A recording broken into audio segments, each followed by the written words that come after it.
Deep in space, far from any bright stars, a ship floated alone. It was broken and old, its metal skin scarred by time and silence. No lights shined from its windows. No voices echoed through its halls. For many years, it had drifted like this, forgotten, like the people who once built it. This ship was called the Endeavor, once part of the Terran Defense Fleet. Now, it was just another ghost among the stars. Inside, dust floated in the airless corridors. Lights flickered weakly, or not at all. The power was low, systems were failing. But deep within the belly of the ship, one system still worked, barely. A small room sat quiet, sealed tight. Inside was a pod, a cryopod, holding a man in frozen sleep. His name was Ethan Cole. He wore an old uniform, faded and torn. His face was calm, untouched by time. Suddenly, with a soft hiss, the pod opened. Cold mist spilled out as the glass lifted. Ethan gasped for breath, coughing, shaking. He blinked into the dim light, confused. He looked around. Where am I? His voice was hoarse. He tried to stand but stumbled. His legs felt weak, unused. Slowly he made his way out of the room, walking down darkened halls. "Hello?" he called. "Is anyone there?" No answer came. Ethan reached the bridge. The main screen was cracked, but some systems still worked. He pressed a few buttons. Lights blinked slowly to life. "Computer," he said. "Status report." There was a pause. Then a dry, robotic voice spoke. "Primary systems at 20%, life support at emergency levels, crew status unknown. Last recorded date, Earth Standard Calendar, year 2347. Ethan frowned. "What's today's date?" Another pause. "Unable to confirm current date. Internal clock requires recalibration." Ethan rubbed his eyes. He was tired, hungry, and very confused. He walked to the observation window. Outside, stars stretched endlessly. But something was wrong. There were no ships nearby, no stations, no signals, just silence. Ethan turned back to the console. "Send a general hail. USS Endeavor." "Calling any friendly vessel?" Static filled the speakers. Nothing else. He tried again. "USS Endeavor. To any surviving Terran fleet units, please respond." Silence. Frowning, Ethan began checking logs. He scrolled through old messages, dates, reports. Then he found it. "Final message from Earth." He pressed play. A woman's voice came through the speakers. "This is Commander Lillian Reyes, last officer of the Terran Command. If you are hearing this, then Earth is gone. We did everything we could. We fought hard, but the virus spread too fast. Our colonies fell silent. Our fleets vanished. We tried to warn everyone, but the other species didn't believe us. They thought we were weak. We activated the fold drive. We left our orbit. We're hiding now. If you hear this, find us. We are waiting." Ethan stared at the screen. Earth was gone? He shook his head. "No, that can't be right." But the data backed it up. No Terran signals. No human ships. No contact in decades. He looked at the stars again. Where were they? The humans? He took a deep breath. He was alone, but maybe not forever. Days passed. Ethan worked hard. He fixed what he could. He scavenged food from storage lockers. He reactivated systems one by one. He needed answers. So he flew the Endeavor toward the Sol system. It took weeks. When he arrived, he saw nothing. No Earth. No Mars. No Jupiter station. Just empty space. He scanned. He searched. He called. Nothing. Only ruins remained. Broken satellites. Dead spaceports. A shattered moon base. Ethan landed on Luna. He stepped onto the surface in his suit. Dust swirled under his boots. He entered the old lunar base. Power was gone. Computers were dead. But he found one thing. A hidden data core. He plugged it in. It booted slowly. A message appeared. To whoever finds this, if you are human, know that we are alive. Earth was moved. We used experimental tech to fold our planet into a hidden dimension. It was our only hope. We left behind some ships, some bases, some people. If you are reading this, then you may be one of them. Find the others. Rebuild. When the time comes, follow the signal. We will call you home. Ethan stared at the screen. So Earth wasn't destroyed. It was hidden, and he wasn't the only one left. Hope stirred inside him. He returned to the Endeavor. He studied the star maps. He plotted new courses. He would find the others. He would bring humanity back. Weeks turned into months. Ethan traveled across space. He visited old colony worlds. He searched for signs of life. On one world, he found nothing but ruins. On another, he found a single survivor, a girl named Maggie Rayner. She lived in an old mining outpost, hiding from alien scavengers. "You're real," she whispered when she saw him. "I'm real," Ethan said. She was young, tough, and smart. She had survived alone for years. She knew how to fix machines, grow food, and fight. She joined him on the Endeavor. Together, they searched for more survivors. They found a group on a jungle planet, descendants of a lost colony ship. They had no idea Earth was gone. They found a hidden base on an ice moon. Inside, they discovered a working transmitter. Ethan sent a signal, old Terran code, a message. "If you are out there, we are coming back." Word spread. Across the galaxy, old ships stirred. Cryopods opened. Sleeping soldiers woke. In a secret station near Proxima Centauri, Admiral Derek Hale rose from his slumber. On a desert moon, Tina Morales, a Marine captain, blinked awake. In a buried warship, engineers rebooted ancient engines. One by one, the lost fleet began to return. Ethan and Maggie watched from the Endeavor as a signal lit up the stars. More were waking. More were coming.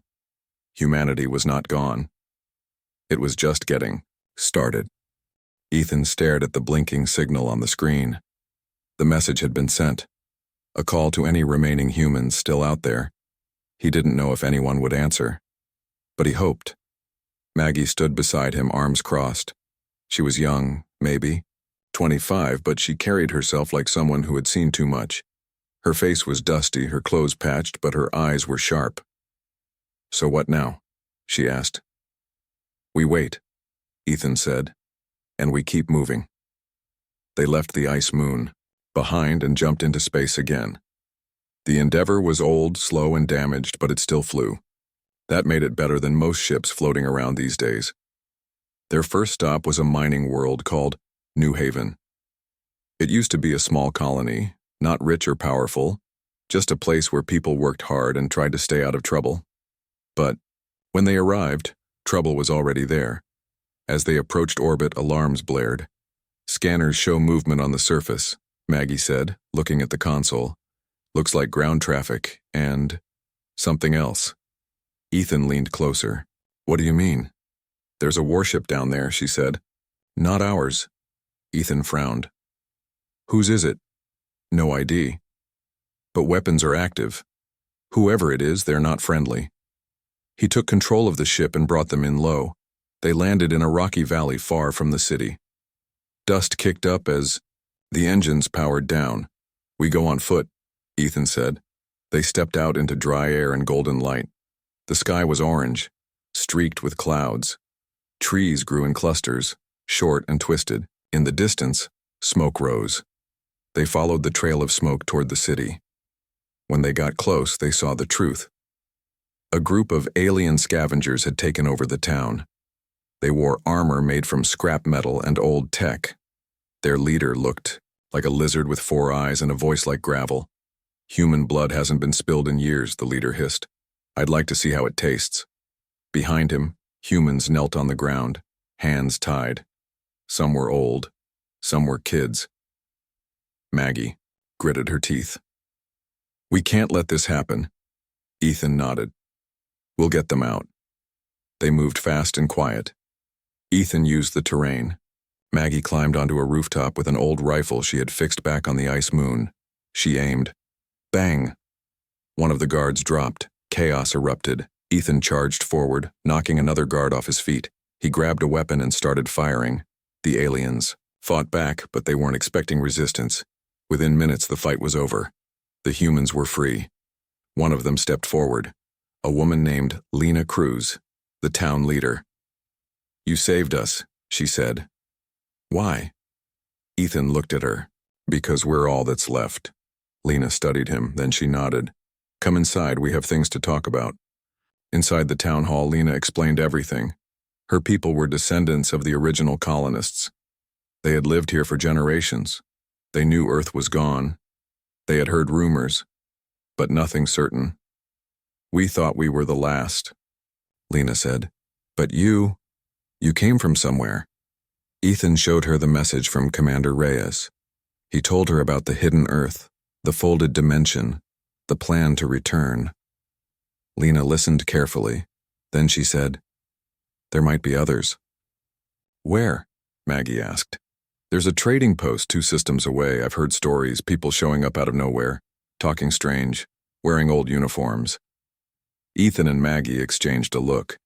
They packed up and left New Haven the next morning. The trip to the trading post was long. They traveled through asteroid fields and past dead planets. Along the way, they picked up more signals. Some were weak, some were broken, but they were human. At the trading post, they found a mix of species and traders, mercenaries, bounty hunters. Everyone spoke different languages, bartered different goods, but one thing caught Ethan's eye. A poster on the wall. It showed a man wearing a uniform like his. His name was Derek Hale. The text below read, "Missing since 2347. Last known. Location, Proxima Station." Ethan stared at it. Derek Hale had been a high-ranking officer before the fall. If he was alive. He turned to Maggie.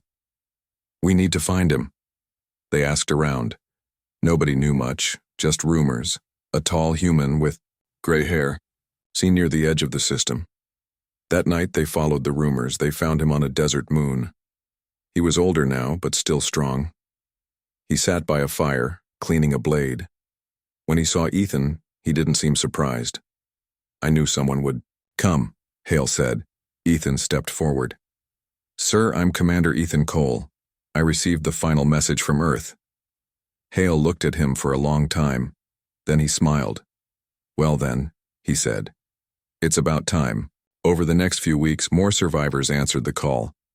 On a jungle planet, they found Tina Morales, once a Marine captain. She had been guarding a hidden base for years, waiting for orders that never came. In deep space, they found a derelict warship drifting in silence. Inside, engineers rebooted the core and reactivated the fleet beacon.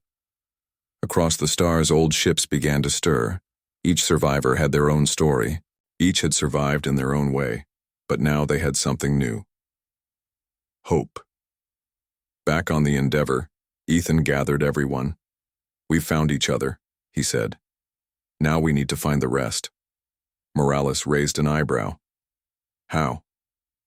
Ethan tapped a button on the console. A map appeared. It showed hundreds of systems, thousands of possible locations. "We follow the old routes," he said. "We visit every known colony, every outpost, every hidden base." Hale nodded. "And if we run into enemies?" Ethan looked at him. "Then, we deal with them." They split into teams. Ethan and Maggie went to a frozen moon where an old research station still broadcast faint signals.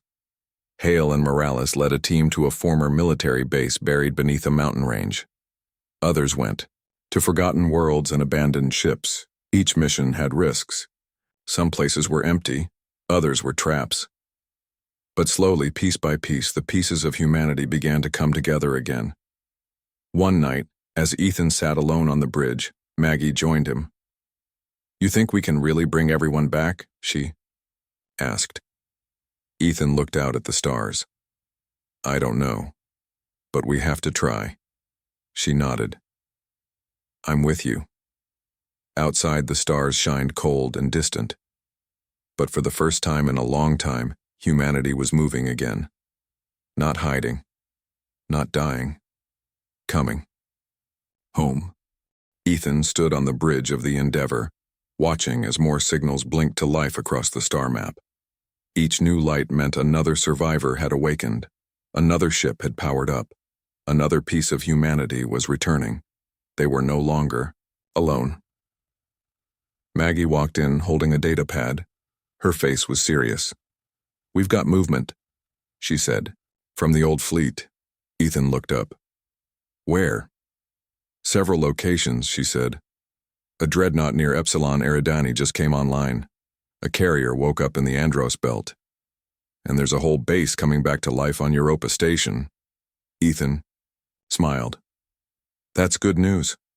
Maggie hesitated. "Maybe, but we're not the only ones who noticed." He frowned. "What do you mean?" She tapped the screen. "Alien ships are moving too. Some are curious, others not so much."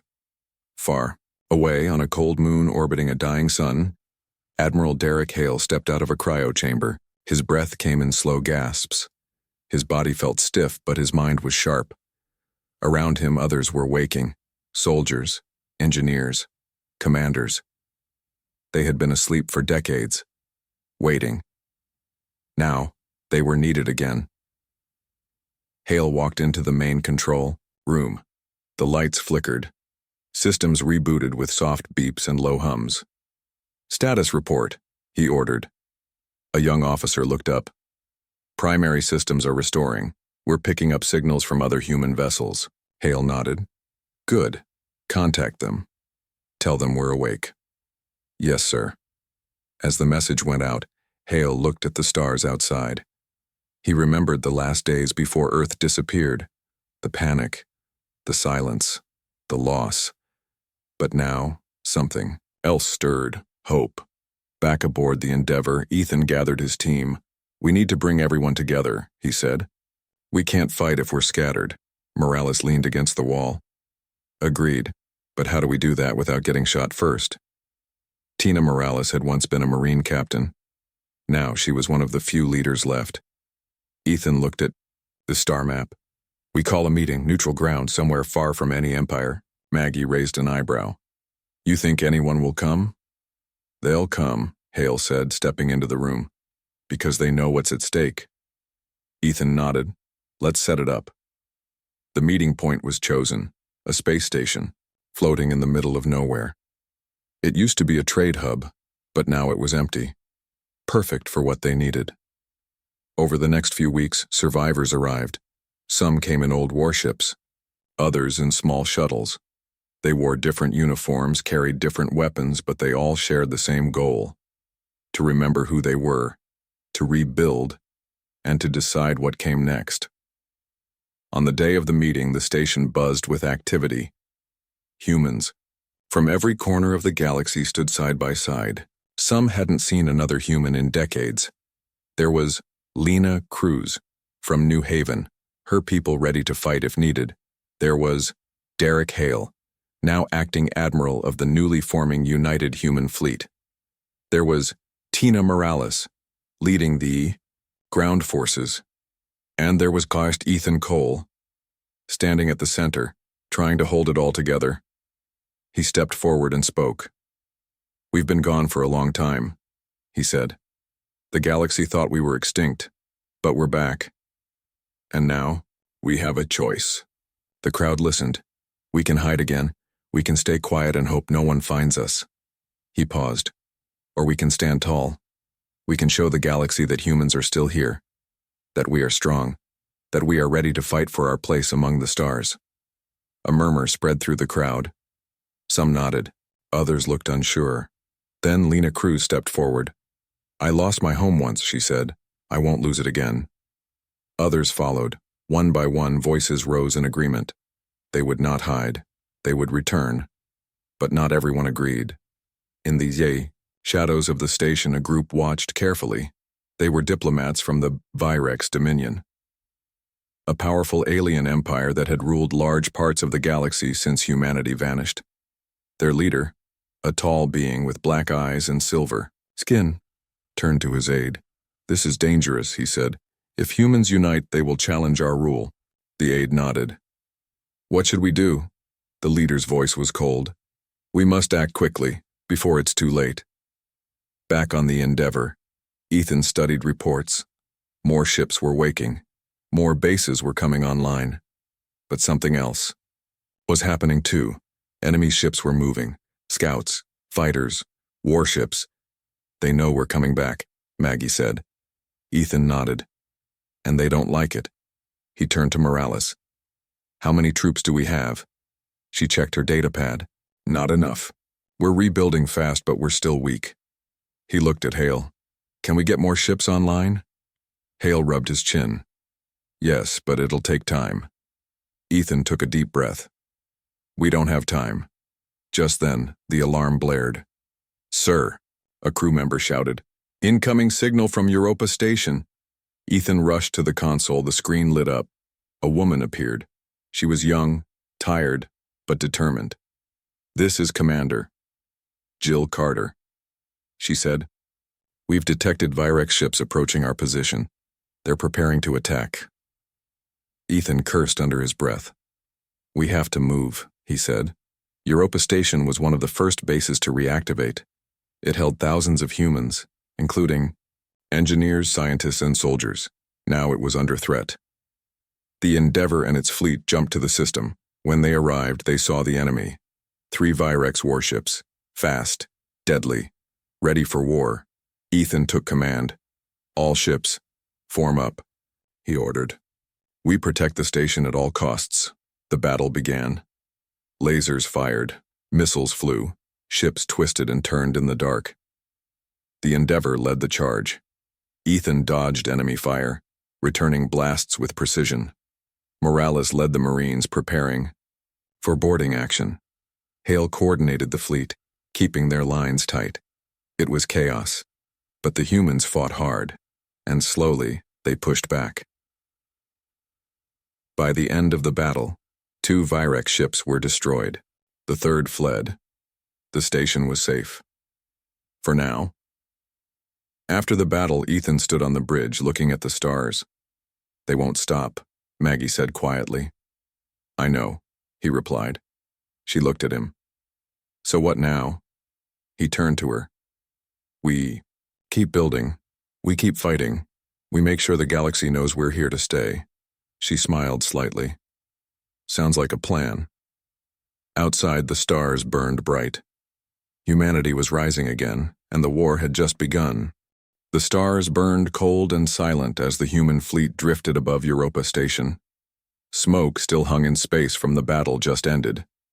Wreckage floated like ghosts among the stars. Twisted metal, broken wings, shattered hopes. Inside the command center, Ethan Cole stood over a large map of known space. Red markers showed enemy positions. Yellow ones marked human ships. Blue showed neutral systems. He looked tired. They all did. Maggie Rayner walked in, holding a datapad. Her face was serious. "We got word from New Haven," she said. "The Virex are moving again." Ethan looked up.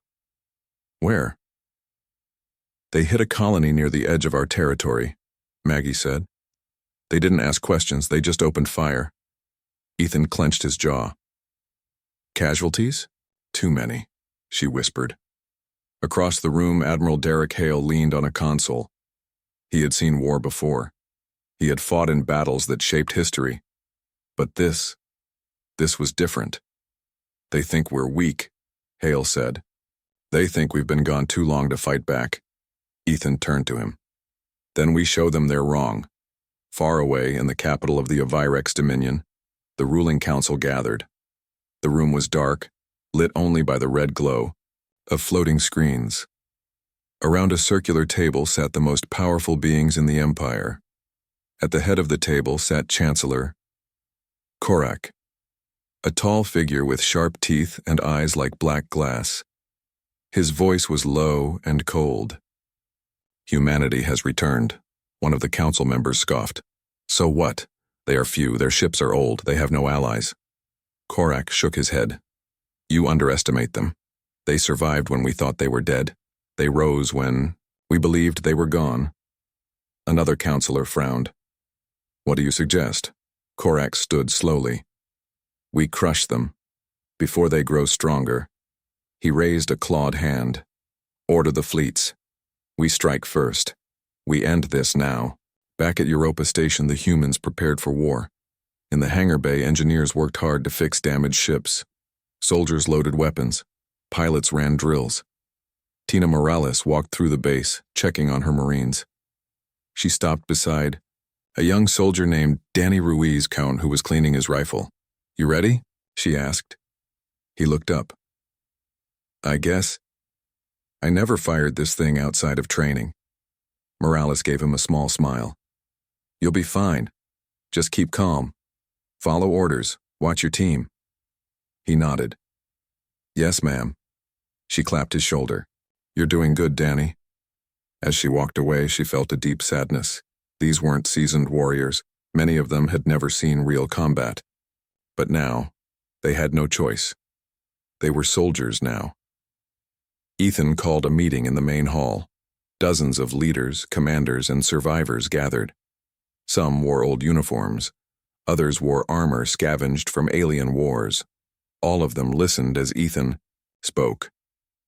The Virex want us gone, he said. They think we're not strong enough to stand against them. They think we'll run. He paused, looking around the room. But we won't run. We will fight. We will protect our people. And we will prove that humanity is not just back. We are here to stay. A murmur spread through the crowd. Some nodded. Others looked unsure. Then Lena Cruz stepped forward. I lost my home once, she said. I won't lose it again, count me in. Others followed. One by one, voices rose. We're with you. We won't let them win. We are humans. Ethan smiled slightly. Then we move. The first attack came without warning. A Virex fleet jumped into the system near a human-held mining world. Ships dropped out of hyperspace like shadows falling across the sky. They opened fire before anyone could react. Lasers tore through buildings. Missiles crashed into homes. People ran for cover. On the surface, Maggie led a group of fighters toward the nearest landing zone. Stay low, she shouted. Keep moving. Behind her, explosions lit up the sky. Danny Ruiz stumbled but kept going. His hands trembled on his rifle. First time seeing action? Maggie asked, ducking behind a wall. Danny nodded. Yeah. She looked at him. Breathe. Focus. You can do this. He took a deep breath. Okay. They moved forward. From a nearby hill, a Virex scout drone hovered. It scanned the area, searching for targets. Then a shot rang out. The drone exploded in a flash of fire. From a rooftop, a sniper lowered his rifle. It was Morales. Targets confirmed, she said into her comms. Move in. The counterattack began. Humans charged forward, firing, dodging, pushing back the invaders. It was messy, chaotic, bloody. But they held their ground, and slowly, they pushed the Virex off-world. Meanwhile, in orbit, the space battle raged. The Endeavor led the human fleet, dodging enemy fire and returning blasts. Ethan barked orders. Target their engines! Disable them! The crew moved fast. Lights blinked. Alarms blared. A Virex cruiser fired a heavy beam weapon. It struck the Endeavor's shield. The ship shuddered. Shields at 50%, a crewman shouted. Ethan gritted his teeth. Return fire, full spread. Missiles launched. Lasers fired. The enemy ship exploded in a bright burst of light. Cheers filled the bridge, but there was no time to celebrate. More Virex ships arrived, wave after wave. The humans were outnumbered, but they fought harder. And then, something unexpected happened. A new fleet appeared on sensors. Hundreds of ships, old, familiar. They carried the mark of Earth. The hidden fleet had arrived. Ethan stared at the screen. They're here. Hale stepped beside him. Looks like Earth decided to come out of hiding. The tide of battle turned. With the new ships joining the fight, the Virex found themselves surrounded. Their formation broke. Their ships fell. One by one. They fled or burned. By the end of the battle, the sky was clear. The humans had won. For now. Back on the surface, Maggie looked at the ruins of the town. Smoke rose from burning buildings. Bodies lay scattered. The cost had been high. Danny approached, her covered in dust and blood. "We did it," he said. She nodded. "Yeah, we did." He looked at her. "Was it worth it?" She looked around, then back at him. "No war is ever worth it," she said. "But if we don't fight now, we'll lose everything later." He thought about it, then nodded. She put a hand on his shoulder. "You did good today, Danny." He gave a tired smile. "Thanks." That night, Ethan stood alone on the bridge. The stars watched silently. He thought about Earth, about the people still hidden, about the future. Would they survive? Would they thrive? He didn't know, but he knew one thing. Humanity was back, and they would not go quietly. The stars stretched endlessly across space. The battle was over. The Virex had been pushed back. But the war wasn't finished. Ethan Cole stood on the bridge of the Endeavor, looking out at the fleet that had gathered around him. Ships of all kinds floated in formation, old warships, new fighters, rebuilt carriers. They came from every corner of human space. They were no longer hiding. They were ready to return home. Behind him, Maggie Rayner walked in with a datapad in her hand. "We got a message," she said. Ethan turned. "From who?" "Earth." He blinked. "What?" Maggie handed him the pad. On it was a signal, clear and strong. "To all surviving human forces, we have watched from the shadows. We have waited for the right time. Now, we call you home. Follow the coordinates, we are waiting." Ethan stared at the screen. His heart pounded. After so long, Earth was calling them back. Admiral Derek Hale sat in the command center aboard the newly built carrier, Aegis. He studied the message. Again and again. "It's real," he muttered. "They're really there." Tina Morales leaned against the wall. "You believe it?" "I do," Hale said. "I always did. We knew Earth didn't die. We just lost contact. Now they've found us again." Morales looked at him. "So what now?" Hale stood slowly. "Now we go home." The journey was long. The human fleet moved together, traveling through deep space toward the unknown coordinates. Some ships were fast, others were slow, but they all followed the same path. As they flew deeper into uncharted space, the stars grew darker. The void felt heavier. Then something strange happened. The stars bent, space twisted, and suddenly they dropped into a hidden system. There, floating among golden light and quiet planets, was Earth. It was untouched, whole, beautiful. Ethan stared. Out the window, eyes wide. "They kept it safe," he whispered. Maggie stood beside him. "They never left. They just hid." The fleet landed on Luna first. A massive base awaited them.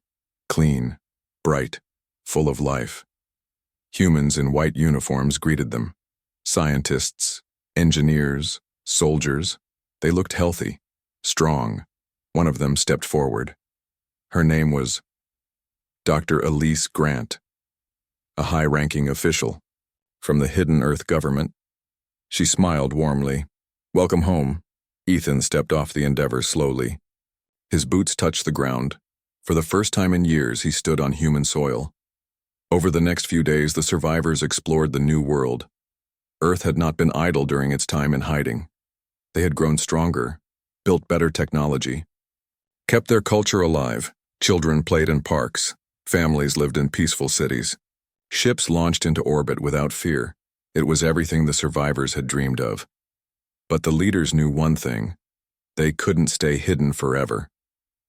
In a large hall beneath the surface of Earth, Ethan met with the ruling council. They sat in a circle, old men and women, smart, cautious.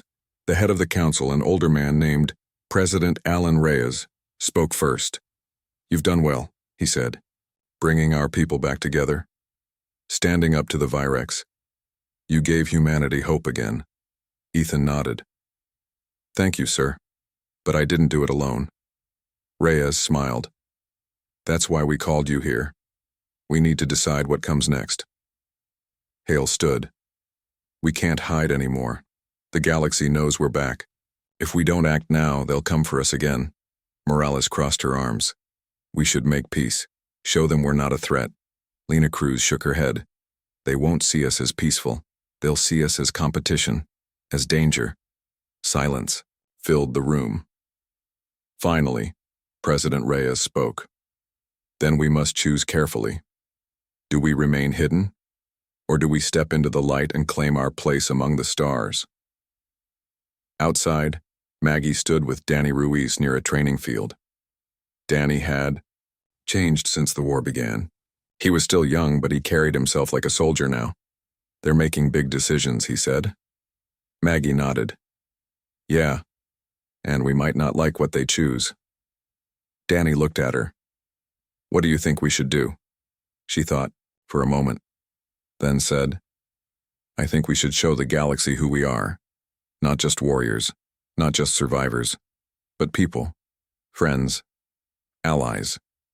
Danny smiled slightly. Sounds good. Back in the council chamber, the decision was made. President Reyes stood. We will reveal ourselves. Gasps spread through the room. We will send ambassadors, he continued.